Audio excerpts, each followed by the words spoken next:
हज़रत इब्राहीम अलैहिस्सलाम इस्लाम के महान पैगंबरों में से एक हैं, जिन्हें खलीलुल्लाह यानी अल्लाह का दोस्त कहा जाता है।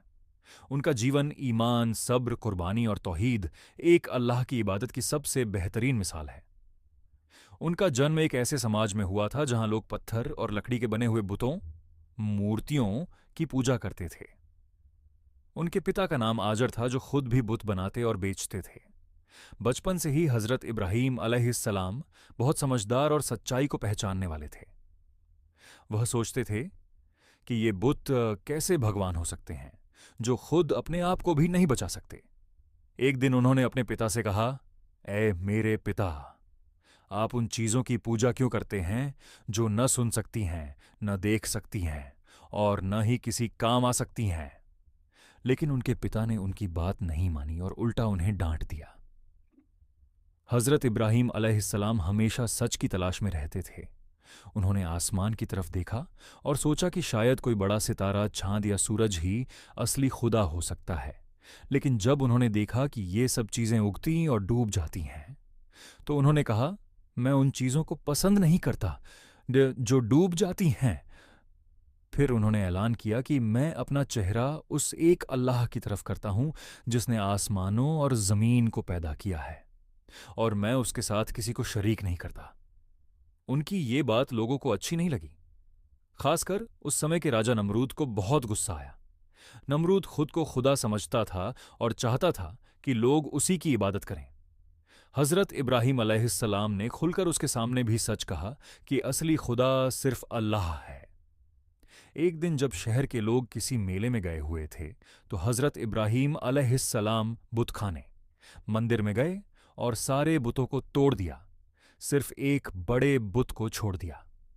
उन्होंने कुल्हाड़ी उसी बड़े बुत के कंधे पर रख दी। जब लोग वापस आए और उन्होंने देखा कि उनके बुत टूटे हुए हैं, तो वे बहुत गुस्से में आ गए। उन्होंने पूछा, "हमारे बुतों के साथ यह किसने किया?" कुछ लोगों ने कहा, "हमने एक नौजवान को इनके बारे में बात करते सुना था, उसका नाम इब्राहीम है।" जब हज़रत इब्राहीम अलैहिस्सलाम को बुलाया गया, तो उन्होंने बहुत हिकमत से जवाब दिया, "शायद इस बड़े बुत ने ही यह काम किया होगा। तुम उससे पूछ लो अगर वह बोल सकता है।"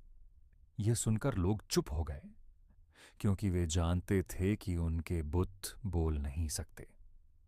इस तरह हज़रत इब्राहीम अलैहिस्सलाम ने उन्हें सोचने पर मजबूर कर दिया कि वे कितनी बड़ी गलती कर रहे हैं। लेकिन लोगों ने अपनी जिद नहीं छोड़ी। उन्होंने फैसला किया कि हज़रत इब्राहीम अलैहिस्सलाम को सज़ा दी जाए। नमरूद ने हुक्म दिया कि उन्हें आग में जला दिया जाए। एक बहुत बड़ी आग तैयार की गई और उसमें हज़रत इब्राहीम अलैहिस्सलाम को फेंक दिया गया।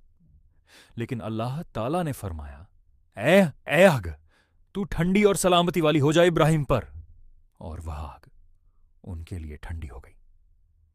हज़रत इब्राहीम अलैहिस्सलाम उसमें से बिल्कुल सही सलामत बाहर निकल आए। यह एक बहुत बड़ा मौजज़ा, चमत्कार था, जिसे देखकर कुछ लोगों ने ईमान कबूल किया, लेकिन नमरूद और उसके साथी फिर भी अपनी जिद पर अड़े रहे।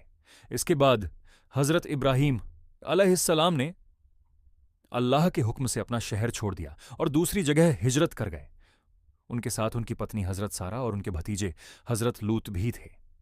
बाद में अल्लाह ने उन्हें एक बेटा दिया, जिनका नाम हज़रत इस्माइल अलैहिस्सलाम था। हज़रत इब्राहीम अलैहिस्सलाम की सबसे बड़ी परीक्षा उस समय हुई जब अल्लाह ने उन्हें अपने प्यारे बेटे हज़रत इस्माइल को कुर्बान करने का हुक्म दिया। यह एक बहुत कठिन इम्तिहान था, लेकिन हज़रत इब्राहीम अलैहिस्सलाम ने बिना किसी झिझक के अल्लाह का हुक्म मान लिया। उन्होंने अपने बेटे से कहा, "ऐ मेरे बेटे, मैंने ख्वाब में देखा है कि मैं तुम्हें कुर्बान कर रहा हूं। तुम क्या कहते हो?"